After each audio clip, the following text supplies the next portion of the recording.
नमस्कार दोस्तों, स्वागत है आप सभी का पाथ फाइंडर पर। वैसे तो भारतीय वायुसेना पिछले कुछ सालों में बहुत बड़ी बड़ी प्रोक्योरमेंट्स कर चुकी है। हम सभी जानते हैं कि पिछले साल की बात है, हमने लड़ाकू विमान रफाल को हमारी इंडियन एयरफोर्स के अंदर इंडक्ट भी कर लिया था। हाल ही की एक और खबर सामने आई थी जिसमें यह घोषणा करी गई थी कि भारतीय वायुसेना लगभग 1.25 लाख करोड़ से भी ज्यादा का खर्च करते हुए यहां पर 114 के आसपास multi role fighter aircraft jets है जो कि प्रोक्योर करने वाली है। लेकिन इस वीडियो का हमारा विषय थोड़ा अलग होने वाला है। इस वीडियो में हम डिस्कस करेंगे कि ऐसे कौन से वो वाले 6 आउटडेटेड एयरक्राफ्ट्स हैं जिनको कि इंडियन एयरफोर्स आज भी इस्तेमाल कर रही है। इनफैक्ट आपको जान के हैरानी होगी कि ये वाली जो भी कंट्रीज थी जिन्होंने हमें ये वाले एयरक्राफ्ट्स को सप्लाई किया था, उन लोगों ने इन एयरक्राफ्ट्स को खुद इस्तेमाल करना बंद कर दिया है, लेकिन इंडियन एयरफोर्स आज भी इन एयरक्राफ्ट्स को इस्तेमाल कर रही है। जानेंगे पूरी डिटेल में कि कौन से ये एयरक्राफ्ट्स हैं। चलिए शुरू करते हैं मेरे साथ। मेरा नाम है अनिरुद्ध।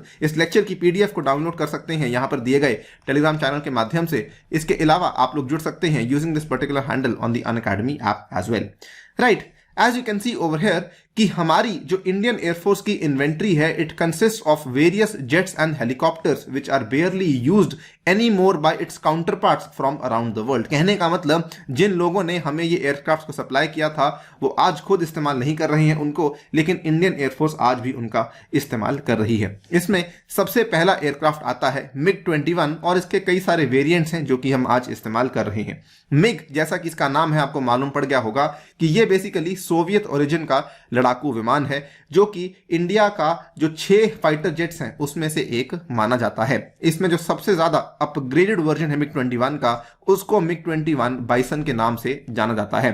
इसकी इंडक्शन इंडियन एयरफोर्स में आज से लगभग 60 साल पहले हुई थी 1963 में, और ये बेसिकली शुरुआत में एक इंटरसेप्टर की तरह डेवलप किया गया था, लेकिन आगे जाके इसको अपग्रेड किया गया था to perform other functions of a combat aircraft. Now आप यहां पे देख सकते हैं कि ये एक सिंगल इंजन का single seater multi role fighter ground attack aircraft है which forms the backbone of the Indian air force. Now आप ध्यान से देखिएगा, ये वाले जो लफ्ज मैं आपके सामने इस्तेमाल कर रहा हूं, ये इंडियन एयरफोर्स की वेबसाइट के अकॉर्डिंग मालूम पड़ता है कि ये बेसिकली भारतीय वायुसेना की बैकबोन के बराबर है। लेकिन इंटरेस्टिंगली आईएएफ के पास इसके अभी भी 4 ऑपरेशनल स्क्वाड्रंस अवेलेबल हैं और ये आगे जाके 5 से 6 साल के अंदर हम लोग इनको रिटायर करने वाले हैं। यहां पर सवाल यह आता है कि क्या इसका इस्तेमाल कोई और कर रहा है।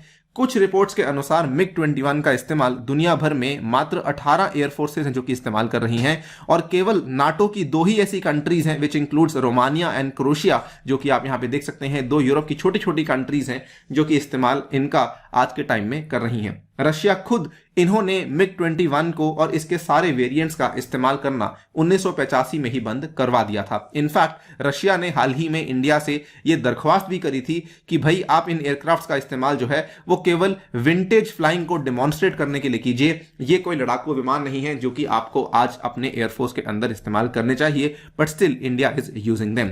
नंबर 2 पे आता है Jaguar. Jaguar basically European origin का है, to be more precise Anglo French origin का है, और ये आपका twin engine single seater engine आपका एयरक्राफ्ट है जिसकी मैक्सिमम स्पीड लगभग 1350 किलोमीटर प्रति घंटे की है।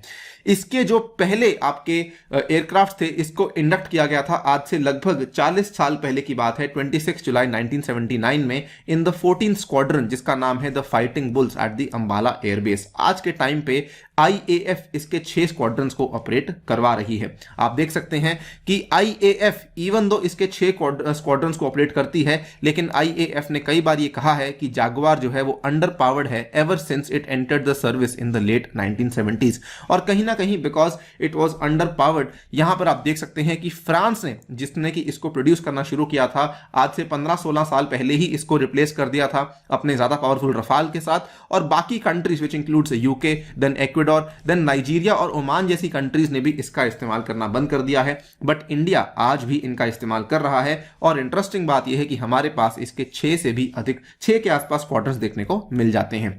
नेक्स्ट आता है रशिया का एक और विमान मिग 27। ये वाला जो विमान है, हालांकि इंडिया ने इसको अब जो है हाल ही में जस्ट 1-1.5 साल पहले की बात है, इसको हमने फेज आउट किया है। 2019 दिसंबर के आसपास की बात है, ऑलमोस्ट 2 साल हो गए हैं कि हमारी IAF ने मिग 27 का इस्तेमाल करना बंद कर दिया है और इसका भी हमने भारी मात्रा में प्रोडक्शन किया था HAL के द्वारा अंडर अ लाइसेंस अग्रीमेंट। इसको भी हमने 1970s में बेसिकली परचेज किया था सोवियत यूनियन से, और ये भी दुनिया भर में केवल इंडिया और कजाकिस्तान की ही इंडियन एयरफोर्सेज वो इस्तेमाल करती हैं, बाकी कहीं पर इसका इस्तेमाल आपको देखने को नहीं मिलता है।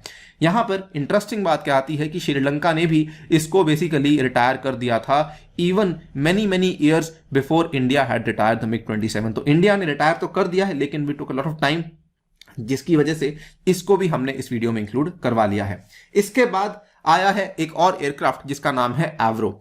एवरो का जो एयरक्राफ्ट है, popularly called as the Avro Hawker, ये बेसिकली एक twin engine turboprop military transport aircraft है। नाउ ये वाला जो एयरक्राफ्ट है ये ब्रिटिश ओरिजिन का है और ये हमारी एयरक्राफ्ट हमारी जो वायुसेना है इसलिए इस्तेमाल करती है बिकॉज इसकी जो पेलोड कैरी करने की क्षमता है वो काफी ज्यादा है। It can carry almost 48 paratroopers या फिर 6 टन ऑफ फ्रेट को भी ये कैरी कर सकती है और ये हमारी IAF की फ्लीट में है पिछले 60 सालों से।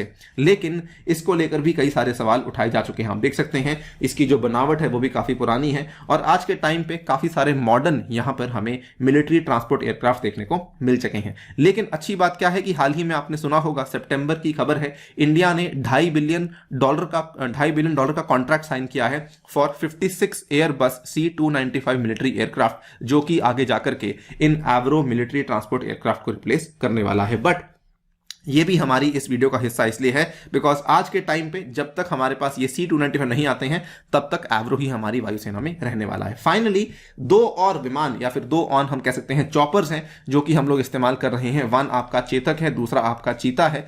बेसिकली जो ये आपके 2 हेलीकॉप्टर्स हैं ये काफी पुराने माने जाते हैं और ये हमारी सारी की सारी सेवाएं इस्तेमाल करती हैं, फिर भले वो हमारी आर्मी हो, हमारी नेवी हो, हमारी एयरफोर्स हो या फिर हमारी कोस्ट गार्ड हो। और ये पूरी विश्व भर में केवल बहुत ही कम कंट्रीज हैं जो कि इन हेलीकॉप्टर्स का इस्तेमाल कर रही है। IAF काफी लंबे टाइम से इनकी रिप्लेसमेंट को ढूंढ रही है लेकिन अभी तक कोई अच्छी रिप्लेसमेंट हमें यहां पर नहीं मिली है।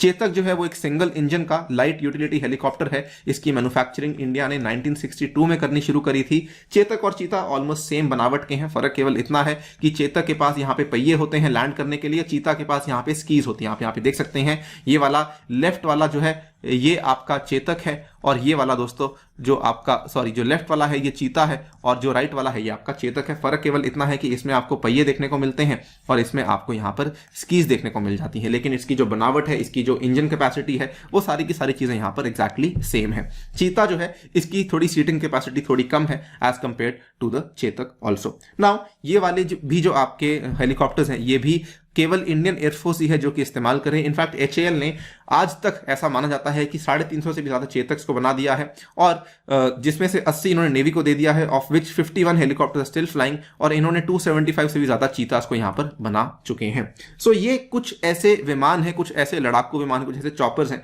जो कि हम लोग आज भी इस्तेमाल कर रहे हैं। हम यही आशा करते हैं कि इंडियन एयरफोर्स अपने प्रोक्योरमेंट प्रोसेस को जल्दी से तेज करे, आगे बढ़ाए, सो दैट हम इन आउटडेटेड एयरक्राफ्ट का इस्तेमाल करना बंद करें और आगे जाके जो न्यू टेक्नोलॉजीज हैं उनको हमारी एयरफोर्स के अंदर इंडक्ट करें। दोस्तों फिलहाल के लिए वीडियो में इतना ही। जाने से पहले बताना चाहूंगा कि यूपीएससी का एनुअल प्राइस हाइक होने वाला है 23 दिसंबर को, जिसमें कि प्राइजेस 3000 से और 2000 से बढ़ने वाले हैं। अगर आप लोग ज्वाइन करना चाहते हैं अन्य यूपीएससी कोड का इस्तेमाल कीजिए, जिसके चलते आपको ये वाले फायदे मिलेंगे। मेरी पर्सनल गाइडेंस व्हाट्सएप ग्रुप में एडिशन 20 बुक्स आपके घर तक पहुंचाई जाएंगी। साथ ही में ये वाले विशेष बैचेस जो कि आपके लिए शुरू करवाए जाएंगे 15 और 22 दिसंबर को 22 और 23 के बच्चों के लिए।